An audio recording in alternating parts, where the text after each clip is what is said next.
잘 오셨습니다. 서옥입니다. 불교 이야기 시간입니다. 그럼 첫 번째 이야기 시작하겠습니다. 산불을 끈 작은 새. 증엄 스님의 설화에 담긴 불교 이야기 전합니다. 불교 경전에 이런 이야기가 있습니다. 조용하고 작은 마을이 있었습니다. 하루는 명절 분위기에 들떠 마을 사람들이 술을 마시며 즐기고 있었습니다. 모두가 배부르게 먹고 술에 취했을 때 갑자기 열기가 느껴져서 돌아보니 멀리 숲이 불길에 휩싸여 있었습니다. 모두가 놀라 어쩔 줄을 몰랐습니다. 그 중에 취하지 않은 사람이 말했습니다. 석가모니 부처님이 근처에 계신 것 같아요. 그래서 모두가 마음을 가라앉히고 간절하게 석가모니 부처님을 불렀습니다. 멀리서 온화한 소리가 들렸고 청량한 기운이 느껴졌습니다. 또렷한 목소리가 들렸습니다. 눈에 보이는 산불만이 불이 아닙니다. 사실 세 가지 불이 마음에 있습니다. 첫째는 탐욕의 불, 둘째는 성냄의 불, 셋째는 어리석음의 불입니다. 이 세 가지 불이 하나로 합쳐지면 그야말로 무서운 결과가 나타납니다. 따라서 마음을 고요하게 해야 합니다.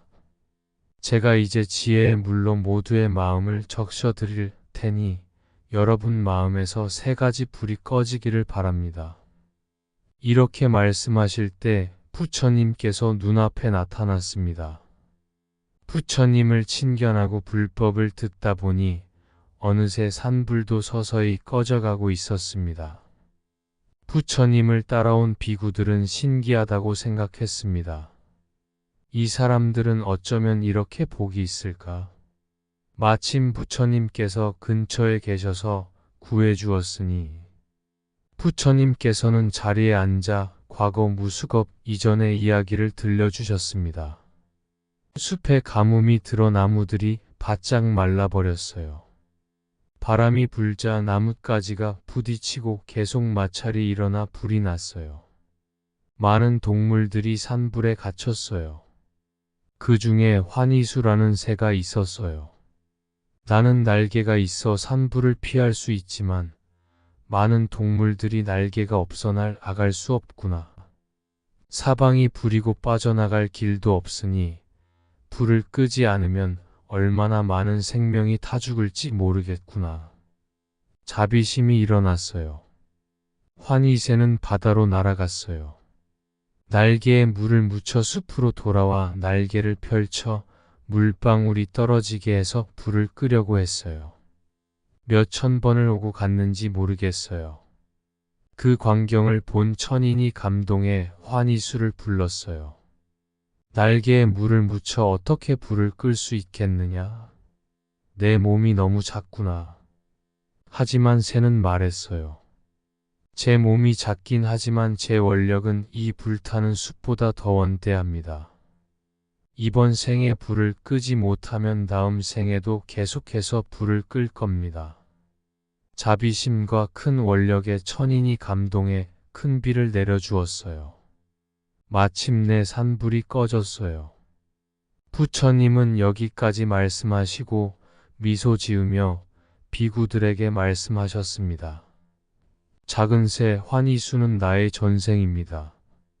무수겁 이전에 내가 보살도를 닦을 때 한 번은 새로 태어났고 숲속 동물들을 구하겠다고 발언했습니다. 그때 내가 구해준 동물들이 지금 이 마을 사람들입니다. 이들이 사람 몸을 받아 본분을 지키며 잘 살고 있긴 하지만 아직 나쁜 습기를 끊지 못했습니다. 그래서 마음속 무명의 불꽃을 지혜롭게 끌 수 있기를 바라며 세 가지 마음의 불을 얘기해 주었습니다. 세상 사람들은 분별심이 있습니다. 그래서 탐욕, 성냄, 어리석음의 불씨가 마음에 있습니다. 언제 무명의 세 가지 불이 타올라 세상을 불태울지 알 수 없습니다. 그래서 부처님께서는 지혜로 세상의 재난을 없애고 아울러 우리가 마음에 있는 망상의 불을 꺼서 평등하고 청정한 본성으로 돌아가기를 바랐습니다. 그러니 부처님께서 설하신 법을 체득할 수 있도록 정진해야 합니다. 두 번째 이야기 시작하겠습니다. 어머니를 구한 목걸련 존자. 증엄 스님의 설화에 담긴 불교 이야기입니다. 하한거 기간엔 목걸련 존자가 좌선을 하고 고요하게 사유하고 있었습니다. 부처님의 은혜에 감사하고 자신을 잉태했을 때 고생했던 어머니를 생각했습니다. 목걸련 존자의 어머니는 그가 출가하기 전에 돌아가셨습니다. 목걸련 존자는 어머니가 걱정되어 입정에 들어 어머니를 찾았습니다. 존자는 아기도를 보았습니다. 배가 아주 크고 목이 작은 아기가 멀리서 걸어오고 있었어요. 자신의 어머니였습니다.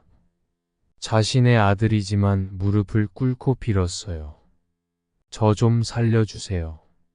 목걸련 존자는 어머니를 일으켜 세워 물었어요.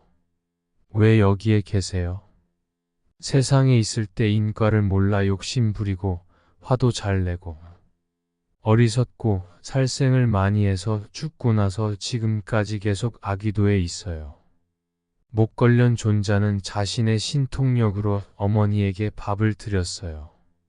어머니가 입을 벌려 밥을 먹으려고 하자 입에서 불이 뿜어져 나와 밥을 수치로 태워버렸어요.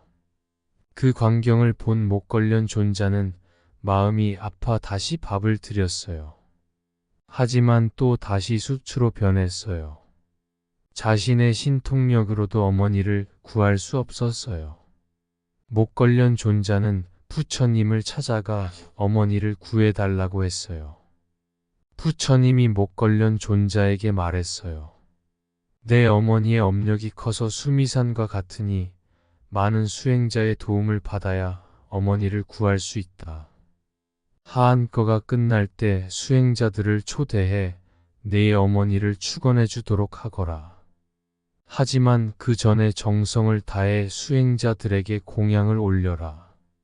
목걸련 존자는 음력 7월 15일 하한거를 마친 수행자들에게 공양을 올렸습니다.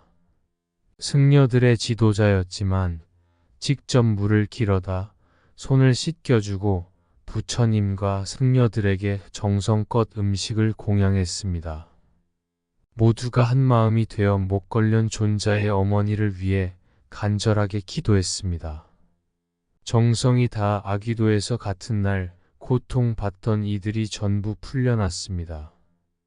음력 7월 15일 우란분절은이 이야기에서 유래합니다. 민간에서는 음력 7월이 불길한 달이라고 하는데 이는 잘못된 생각입니다. 7월은 부처님이 기뻐하는 길한 달입니다. 왜냐하면 하한거를 지낸 많은 수행자들이 이때 법을 듣고 깨닫기 때문에 부처님이 가장 기뻐하고 즐거워하는 때입니다. 신앙은 바른 믿음이어야 합니다. 미신을 믿으면 안 됩니다. 그렇지 않으면 잘못된 길로 빠지기 쉽습니다. 대만 사람은 음력 7월에 제를 지내고 천도를 합니다. 고통받는 영혼을 구제해준다는 의미가 있습니다. 그런데 고통에서 구해주기는커녕 얼마나 많은 생명들이 사람들에게 죽임을 당하나요? 제사상에 올리려고 닭을 사서 다리가 묶인 닭을 거꾸로 매달아 들고 갑니다. 이건 구해주는 것이 아닙니다. 여러분, 이건 고통에서 구해주는 것이 아니라 학대이고 살육입니다. 음력 7월 15일 중원절에 얼마나 많은 생명들이 죽임을 당하는지 생각해 보세요. 이런 인과는 정말 무섭습니다. 정말로 고통에서 구해주고 싶다면 도움이 필요한 모든 존재를 도와주어야 하지 않을까요?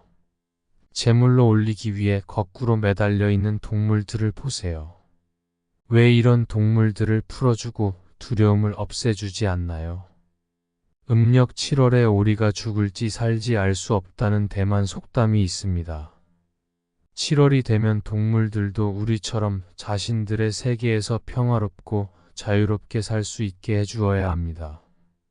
그들이 편안하게 살면 우리 인간도 편안하게 일생을 보낼 것입니다. 제사 음식을 장만해 천도를 하는 것은 고통받는 영혼들을 구해주기 위해서입니다. 정말로 고통에서 구해주고 싶다면 동물들의 고통도 없애주어야 합니다. 그들을 아끼면 죽일 수 없을 것입니다. 따라서 채식을 해야 합니다.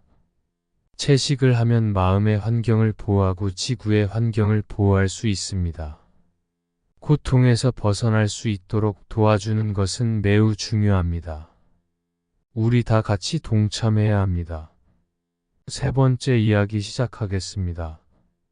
팔찌를 한 소년. 증엄 스님의 설화에 담긴 불교 이야기입니다. 통 아저씨 부부는 자식이 없어 아이를 입양해 애지중지 키웠습니다. 아이가 5, 6살이 되었을 때 점쟁이가 통 아저씨에게 말했어요. 아이가 똑똑하긴 한데 아마 15살까지 살기 힘들 거요. 통 아저씨는 놀라서 물었어요. 어떻게 해야 하죠? 팔찌와 발찌를 채워주세요. 그렇게 해서 아들에게 은으로 된 팔찌와 발찌를 채웠어요. 아이가 공부를 잘해서 부모는 좋아하고 예뻐했어요. 아이가 자라자 팔찌와 발찌도 큰 걸로 바꿔줬어요. 하지만 남자아이가 팔찌를 하고 있어 놀림을 받곤 했어요. 그래서 손수건으로 묶어 안 보이게 가렸어요. 16살이 되자 하루는 아이가 부모님께 말했어요. 사람들이 왜 손에 손수건을 묶고 있냐고 물을 때마다 곤혹스러워요. 팔찌를 빼면 안 될까요? 부모가 생각해보니 당시 점쟁이가 15살을 넘기기 힘들다고 했는데 이제 17살을 바라보고 있고 남자아이가 팔찌를 끼고 있는 것도 보기 좋지는 않아서 팔찌를 빼는 것에 동의했습니다. 얼마 지나지 않아 아이가 이유 없이 죽고 말았어요. 아이의 부모는 너무나 슬프고 괴로워했어요. 아이를 잃은 슬픔에 잠도 못 이루고 날마다 눈물로 힘겨운 나날을 보냈어요. 통 아저씨는 친구들과 자주 모여 차를 마셨습니다. 친구들이 현실을 받아들이라고 했지만 그럴 수 없었어요. 하루는 통 아저씨가 오자 모두가 어떤지 물었어요. 통 아저씨는 많이 좋아졌다며 괜찮다고 했어요. 모두가 어떻게 된 일인지 물었어요. 어젯밤에 꿈을 꿨어요. 무슨 꿈을 꿨는데요? 통 아저씨가 말하길 꿈에서 음산한 곳을 봤는데 그곳에 우울한 사람들이 많았어요. 멀리 아들이 보여서 쫓아가며 이름을 불렀지요. 아들이 고개를 돌려보는데 살기가 등등했어요. 내가 아들에게 말했어요. 나 못 알아보겠니? 내 아버지야. 무슨 일이 있었던 거니? 나는 당신한테 15년 밖에 빚지지 않았는데 팔찌로 17년 가까이 묶거나 벗어날 수 없게 했어요. 그래서 좋은 인연이 빗겨갔고 지금 아직도 여기에 있어요. 그리고 나서 아들이 몽둥이로 때리려고 했어요. 통 아저씨는 도망갔어요. 넘어졌는데 잠에서 깨어났어요. 꿈에서 있었던 일을 아내에게 말했어요. 우리가 아이와 서로 빚을 졌었던 것이니 더 이상 슬퍼하지 맙시다. 15년이 넘게 아이를 묶어두었으니 가게 놔둡시다. 이 이야기는 제가 예전에 했던 이야기입니다. 나이가 들면 지나간 얘기만 한다고 하는데 이 이야기는 제 마음에 깊이 새겨져 있습니다. 노인과 아들의 인연을 보면 직접 낳은 자식은 아니지만 아끼고 사랑했습니다. 인연이 오면 기쁘게 받아들이고 인연이 닿으면 감사하고 축복해 주어야 합니다.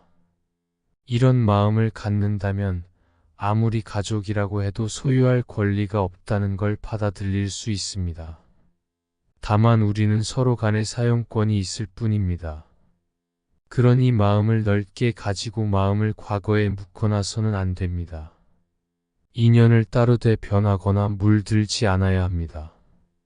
마음을 분명하게 유지하고 번뇌로부터 자유로워야 합니다. 인생은 몇 살부터 몇 살까지라고 말할 수 없습니다. 하지만 이번 생에 매 순간을 충실하게 잘 사용하고 현재를 소중히 하면 그 찰나가 영원히 이어지게 할 수 있습니다. 영원한 것은 한 생각 마음입니다. 우리의 이 씨앗을 끊임없이 이어지게 할 수 있으니 지금 이 순간을 소중히 해야 합니다. 이상으로 불교 이야기 3편을 들려드렸습니다. 오늘도 성불하십시오.